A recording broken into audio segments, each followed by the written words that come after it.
Takto Japonsko vyrába elektrinu pomocou krokov ľudí.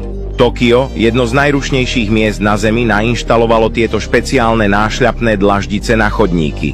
Každý krok na nich zachytáva kinetickú energiu a premieňajú na zelenú elektrinu, poháňajúc budúcnosť mesta každým krokom.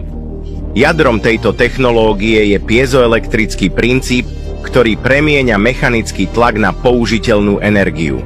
Takto môže jeden krok rozsvietiť žiarovku na desiatky sekúnd.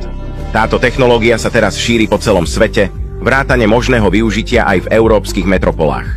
Efektivita stúpa najmä v oblastiach, ako je okolie futbalových štadiónov, v zábavných parkoch alebo námestiach, kde po tom istom mieste prejdeme aj niekoľkokrát. Najväčšou prekážkou týchto dlaždíc však ostáva uloženie elektriny. Ale že každý náš krok môže potichu zmeniť svet, obyčajné prechádzanie sa môže zmeniť na žiarivý zážitok. A čo si o tom myslíš ty?